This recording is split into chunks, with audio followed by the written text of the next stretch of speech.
Owls are birds from the order Strigiformes, which includes over 200 species of mostly solitary and nocturnal birds of prey typified by an upright stance, a large, broad head, binocular vision, binaural hearing, sharp talons, and feathers adapted for silent flight.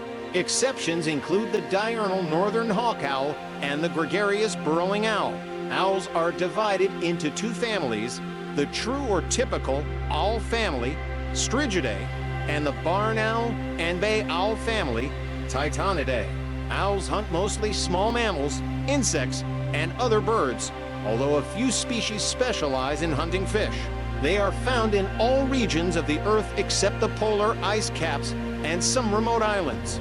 A group of owls is called a parliament. Owls possess large, forward-facing eyes and ear holes, a hawk-like beak, a flat face, and usually a conspicuous circle of feathers, a facial disc, around each eye.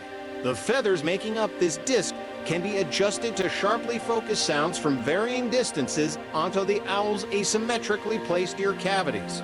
Most birds of prey have eyes on the sides of their heads, but the stereoscopic nature of the owl's forward-facing eyes permits the greater sense of depth perception necessary for low-light hunting. Owls have binocular vision, but they must rotate their entire heads to change the focus of their view because, like most birds, their eyes are fixed in their sockets. Owls are far-sighted and cannot clearly see anything nearer than a few centimeters of their eyes. Caught prey can be felt by owls with the use of filiplumes hair-like feathers on the beak and feet that act as feelers. Their far vision, particularly in low light, is exceptionally good. Owls can rotate their heads and necks as much as 270. Owls have 14 neck vertebrae, humans have only 7. And their vertebral circulatory systems are adapted to allow them to rotate their heads without cutting off blood to the brain.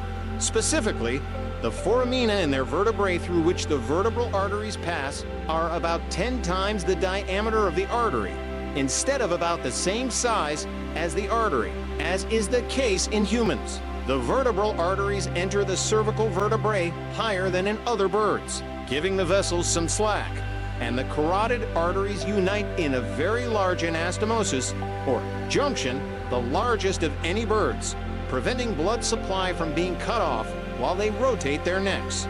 Other anastomoses between the carotid and vertebral arteries support this effect.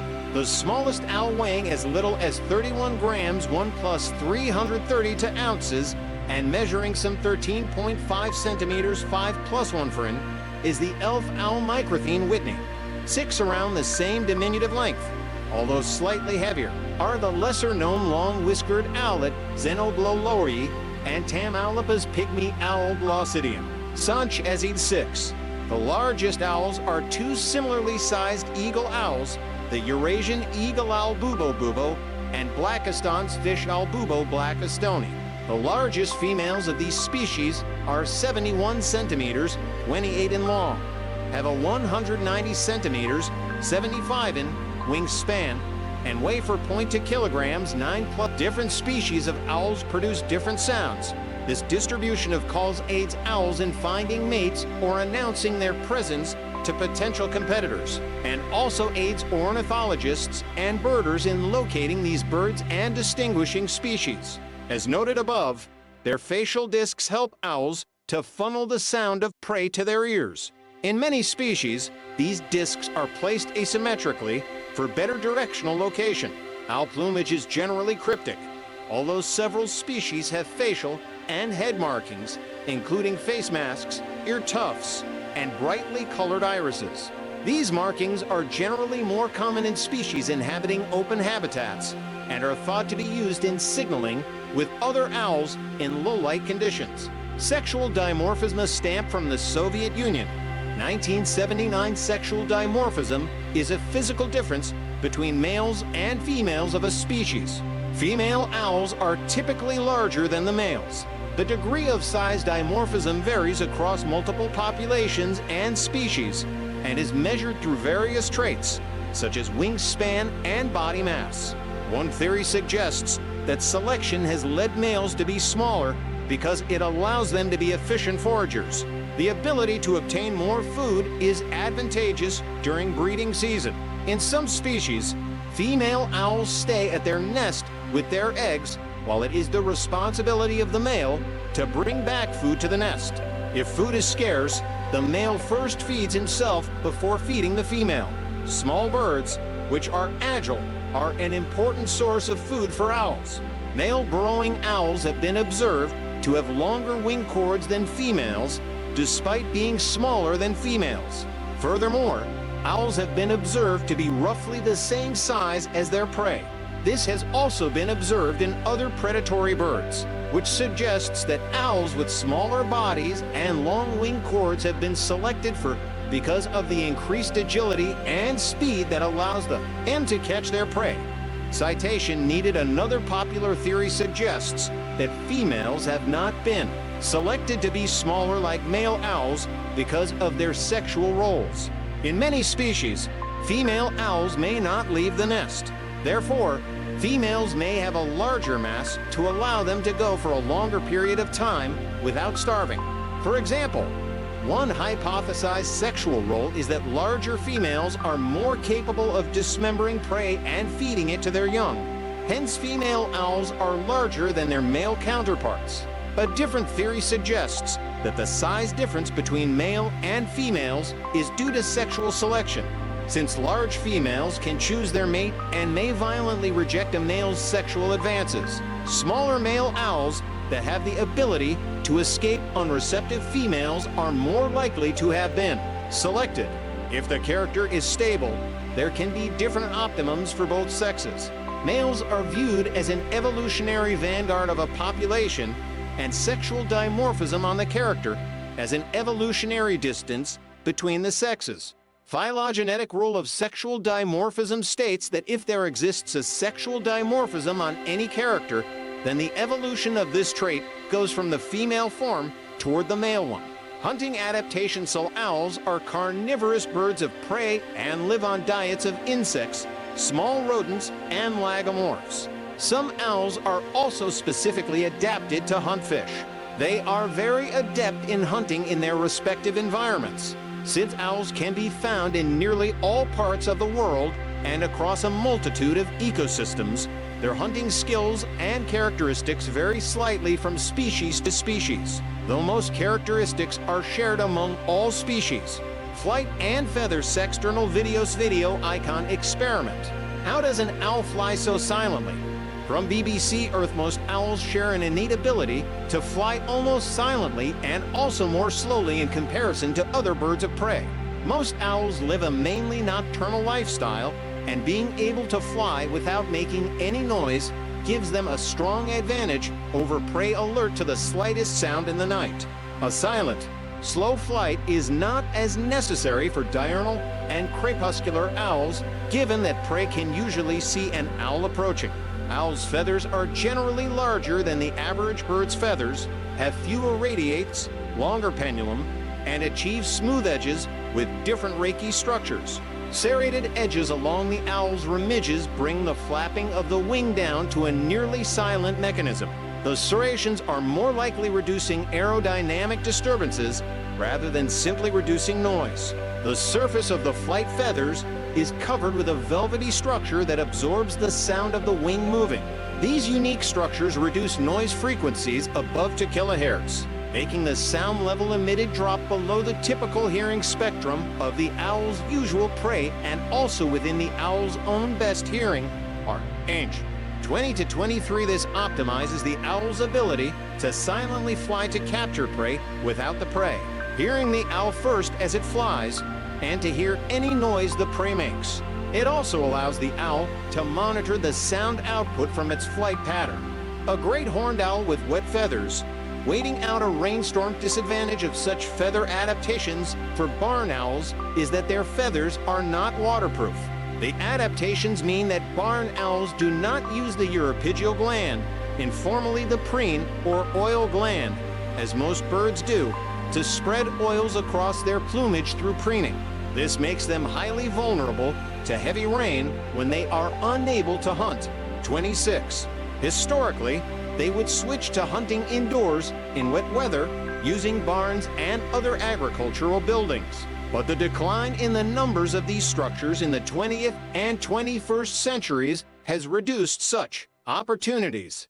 20 for the lack of waterproofing means that barn owls are also susceptible to drowning in drinking troughs and other structures with smooth sides. The Barn Owl Trust provides advice on how this can be mitigated by the installation of floats. Vision eyesight is a particular characteristic of the owl that aids in nocturnal prey capture. Owls are part of a small group of birds that live nocturnally, but do not use echolocation to guide them in flight in low-light situations. Owls are known for their disproportionately large eyes in comparison to their skulls. An apparent consequence of the evolution of an absolutely large eye in a relatively small skull is that the eye of the owl has become tubular in shape. This shape is found in other so-called nocturnal eyes, such as the eyes of strepsirrhine primates and bathypelagic fishes. 28. Since the eyes are fixed into these sclerotic tubes, they are unable to move the eyes in any direction. Instead of moving their eyes, owls swivel their heads to view their surroundings. Owls' heads are capable of swiveling through an angle of roughly 270, easily enabling them to see behind them without relocating the torso. This ability keeps bodily movement at a minimum, thus reduces the amount of sound the owl makes as it waits for its prey. Owls are regarded as having the most frontally placed eyes among all avian groups, which gives them some of the largest binocular fields of vision. Owls are far-sighted and cannot focus on objects within a few centimeters of their eyes. These mechanisms are only able to function due to the large-sized retinal image. Thus, the primary nocturnal function in the vision of the owl is due to its large posterior nodal distance. Retinal image brightness is only maximized to the owl within secondary neural functions. These attributes of the owl cause its nocturnal eyesight to be far superior to that of its average prey. Hearing a great horned owl perched on the top of a Joshua tree at evening twilight in the Mojave Desert. U.S. Further information. Sound localization in owls. Owls exhibit specialized hearing functions and ear shapes that also aid in hunting. They are noted for asymmetrical ear placements on the skull in some genera. Owls can have either internal or external ears, both of which are asymmetrical. Asymmetry has not been reported to extend to the middle or internal ear of the owl. Asymmetrical ear placement on the skull allows the owl to pinpoint the location of its prey. This is especially true for strictly nocturnal species, such as the barn owl's Tyto or Tengmom's owl, with ears set at different places on its skull. An owl is able to determine the direction from which the sound is coming by the minute difference in time that it takes for the sound waves to penetrate the left and right ears. The owl turns its head until the sound reaches both ears at the same time, at which point it is directly facing the source of the sound. This time difference between ears is about 30 microseconds. Behind the ear openings are modified, dense feathers, densely packed to form a facial ruff, which creates an anterior-facing, concave wall that cups the sound into the ear structure. This facial ruff is poorly defined in some species and prominent, nearly encircling the face in other species. The facial disc also acts to direct sound into the ears, and a downward-facing, sharply triangular beak minimizes sound reflection away from the face. The shape of the facial disc is adjustable at will to focus sounds more effectively. The prominences above a great horned owl's head are commonly mistaken as its ears. This is not the case. They are merely feather tufts. The ears are on the sides of the head in the usual location into different locations as described above. Talons, while the auditory and visual capabilities of the owl allow it to locate and pursue its prey, the talons and beak of the owl do the final work. The owl kills its prey using these talons to crush the skull and knead the body. The crushing power of an owl's talons varies according to prey size and type, and by the size of the owl. The burrowing owl Athene cunicularia, a small, partly insectivorous owl, has a release force of only 5 N. The larger barn owl Tyto alba needs a force of 30 N to release its prey, and one of the largest owls, the great horned owl Bubo virginianus, needs a force over 130 N to release prey in its talons. An owl's talons, like those of most birds of prey, can seem massive in comparison to the body size outside of flight. The Tasmanian masked owl has some of the proportionally longest talons of any bird of prey. They appear enormous in comparison to the body when fully extended to grasp prey. An owl's claws are sharp and curved. The family Titanidae has inner and central toes of about equal length, while the family Strigidae has an inner toe that is distinctly shorter than the central one. These different morphologies allow efficiency in capturing prey specific to the different environments they inhabit. The beak of the owl is short, curved, and downward facing, and typically hooked at the tip for gripping and tearing its prey. Once prey is captured, the scissor motion of the top and lower bill is used to tear the tissue and kill. The sharp lower edge of the upper bill works in coordination with the sharp upper edge of the lower bill to deliver this motion. The downward-facing beak allows the owl's field of vision to be clear, as well as directing sound into the ears without deflecting sound waves away from the face. Camouflage F snowy owl has effective snow camouflage F coloration of the owl's plumage plays a key role in its ability to sit still and blend into the environment, making it nearly invisible to prey. Owls tend to mimic the coloration and sometimes the texture patterns of their surroundings, the barn owl being an exception. The snowy owl Bubo scandiacus appears nearly bleach white in color with a few flecks of black, mimicking their snowy surroundings perfectly, while the speckled brown plumage of the tawny owl Strixaluco allows it to lie in wait among the deciduous woodland it prefers for its habitat. Likewise, the mottled wood owl Strix ocellata displays shades of brown, tan, and black, making the owl nearly invisible in the surrounding trees, especially from behind. Usually, the only telltale sign of a perched owl is its vocalizations or its vividly colored eyes. Behavior or comparion of an owl, left and hawk right remix. The serrations on the leading edge of an owl's flight feathers reduce noisial eyes each have nictitating membranes that can move independently of each other, as seen on this spotted eagle owl in Johannesburg, South Africa. Most owls are nocturnal, actively hunting their prey in darkness. Several types of owls are crepuscular active during the twilight hours of dawn and dusk. One example is the pygmy owl Glossidium. A few owls are active during the day. Also, examples are the burrowing owl Spiatito and the short-tiered owl Oceoflammius.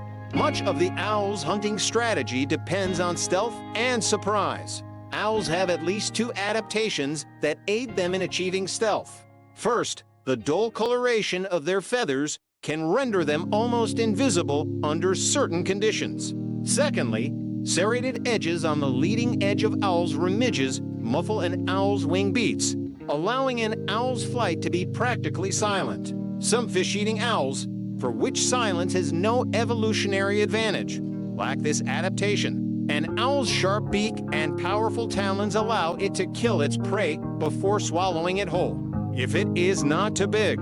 Scientists studying the diets of owls are helped by their habit of regurgitating the indigestible parts of their prey, such as bones, scales, and fur in the form of pellets. These owl pellets are plentiful and easy to interpret, and are often sold by companies to schools for dissection by students as a lesson in biology and ecology. Breeding and reproduction. Owl eggs typically have a white color and an almost spherical shape, and range in number from a few to a dozen, depending on species and the particular season. For most, 3 or 4 is the more common number. In at least one species, female owls do not mate with the same male for a lifetime.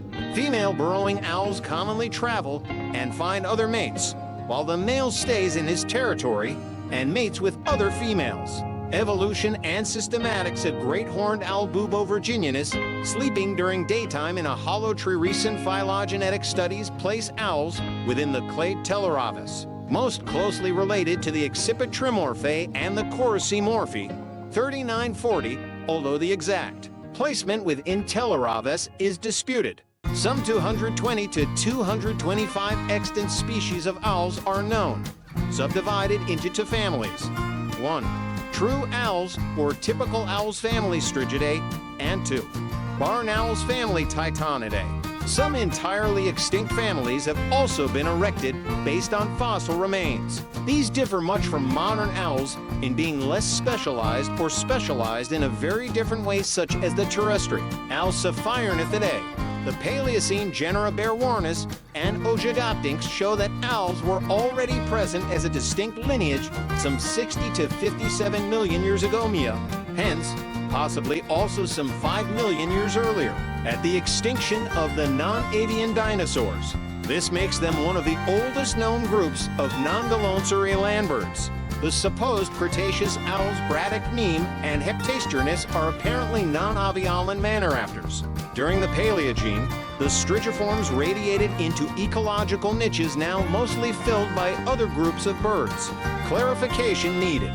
The owls as known today, though, evolved their characteristic morphology and adaptations during that time, too.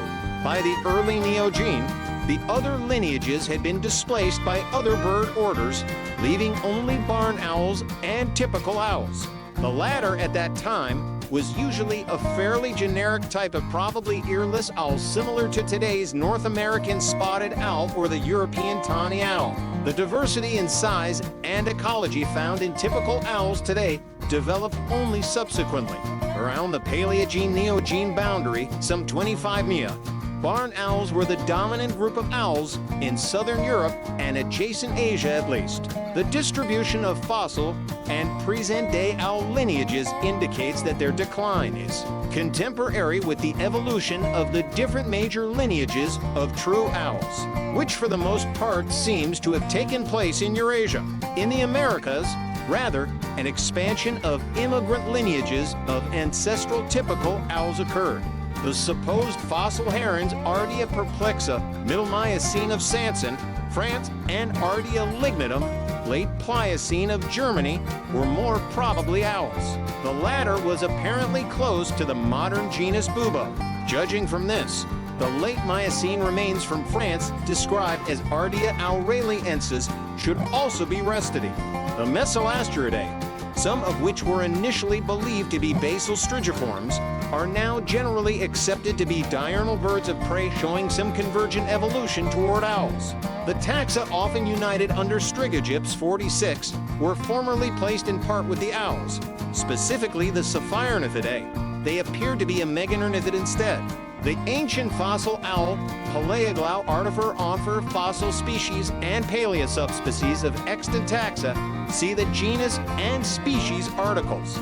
For a full list of extant and recently extinct owls, see the article list of owl species. African cultures among the Kikuyu of Kenya, it was believed that owls were harbingers of death. If one saw an owl or heard its hoot, someone was going to die.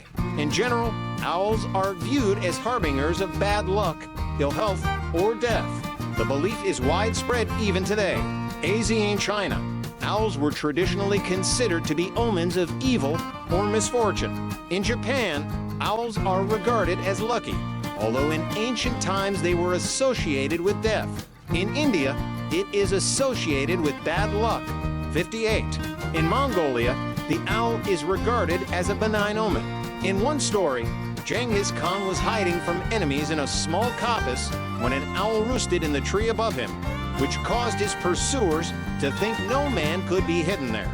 Hudam Pyanchernakshop by Kalaprasana Singha 1841 to 1870, first published in 1861, is a book of social commentaries influential in Bengali literature. The name literally means sketches by a watching owl. Sumerian and ancient Semitic cultures in Sumerian, Akkadian, and Babylonian culture, the owl was associated with Lilith. 60. This association also occurs in the Bible, in some translations in Isaiah, ancient European, and modern Western culture. The modern West generally associates owls with wisdom and vigilance. This link goes back at least as far as ancient Greece, where Athens, noted for art and scholarship, and Athena, Athens' patron goddess and the goddess of wisdom, had the owl as a symbol.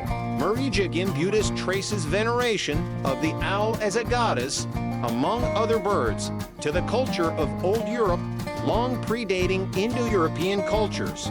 T.F. the Sultan Dyer, in his 1883 folklore of Shakespeare, says that from the earliest period it has been considered a bird of ill omen, and Pliny tells us how, on one occasion, even Rome itself underwent a lustration because one of them strayed into the capital. He represents it also as a funereal bird, a monster of the night, the very abomination of humankind. Virgil describes its death howl from the top of the temple by night, a circumstance introduced as a precursor of Dido's death. Ovid, too, constantly speaks of this bird's presence as an evil omen, and indeed the same notions respecting it may be found among the writings of most of the ancient poets. A list of omens drear in John Keats' Hyperion includes the gloom bird's hated screech. Pliny the Elder reports that owls' eggs were commonly used as a hangover cure. One of the etymologies offered for the name of the German folk hero Till Eulenspiegel is that it means mirror for owls. Hinduism's Hindu goddess Lakshmi, with the owl in Hinduism, an owl is the Vahana mount of the goddess Lakshmi, especially in the eastern region of India. Owls are considered a symbol of wealth, prosperity, wisdom, good luck, and fortune. This is the reason why owls are seen with Lakshmi, who is also the goddess of fortune, wealth, and prosperity. At the same time, owls are also associated with evil times in Hinduism. At times, Chamund, a fearsome form of Chandi, is depicted seated on an owl, or Vahana mount or vehicle. Hindus believe that owls are messengers of death. Better source needed, Native American cultures people often allude to the reputation of owls as bearers of supernatural danger when they tell misbehaving children, "The owls will get you." And in most Native American folklore, owls are a symbol of death. According to the Apache and Seminole tribes, hearing owls hooting is considered the subject of numerous bogeyman stories told to warn children to remain indoors at night or not to cry too much. Otherwise, the owl may carry them away. In some tribal legends, owls are associated with spirits of the dead, and the bony circles around an owl's eyes are said to comprise the fingernails of apparitional humans. Sometimes owls are said to carry messages from beyond the grave or deliver supernatural warnings to people who have broken tribal taboos. The Aztecs and the Maya, along with other natives of Mesoamerica, considered the owl a symbol of death and destruction. In fact, the Aztec god of death, Mictlantecuhtli, was often depicted with owls. There is an old saying in Mexico that is still in use: "Cuando el tecolote canta, el indio muere," when the owl cries, sings, the Indian dies. The Popalva, a Mayan religious text, describes owls as messengers of Xibalba, the Mayan place of fright. The belief that owls are messengers and harbingers of the dark powers is also found among the Hochagaro Winnebago of Wisconsin. When in earlier days the Hoch decline of their tribe, an owl appeared to glory of the morning, the only female chief of the Hokic Nation, and uttered her name. Soon after, she died. According to the culture of the Hopi, a Uto-Aztec tribe, taboos surround owls, which are associated with sorcery and other evils. Attacks on human-sulfau humans and owls frequently live together in harmony. There have been incidents when owls have attacked humans. For example, in January 2013, a man from Inverness, Scotland, suffered heavy bleeding and went into shock after being attacked by an owl, which was likely a 50-centimeter tall 20-inch eagle owl. The photographer Eric Hosking lost his left eye after attempting to photograph a tawny owl, which inspired the title of his 1970 autobiography, An Eye for a Bird. Conservation issues he also List of Strigiformes by population. Snowy owl is very endangered in Scandinavia 84 and Finland, where it is found only in northern Lapland. Almost all owls are listed in Appendix 2 of the International CITES Treaty, the Convention on Illegal Trade in Endangered Species of Wild Fauna and Flora, with for species listed in Appendix I. Although owls have long been hunted, a 2008 news story from Malaysia indicates that the magnitude of owl poaching may be on the rise. In November 2008, traffic reported the seizure of 900 plucked and oven-ready owls in peninsular Malaysia, said Chris Shepard, Senior Program Officer for TRAFFIC's Southeast Asia office. This is the first time we know of where ready-prepared owls have been seized in Malaysia, and it may mark the start of a new trend in wild meat from the region. We will be monitoring developments closely. Traffic commended the Department of Wildlife and National Parks in Malaysia for the raid that exposed the huge haul of owls. Included in the seizure were dead and plucked barn owls, spotted wood owls, crested serpent eagles, barred eagles, and brown wood owls, as well as 7,000 live lizards. In addition to hunting, other threats to owl populations are habitat loss, pesticides, viruses, and vehicle collisions. Thanks for watching.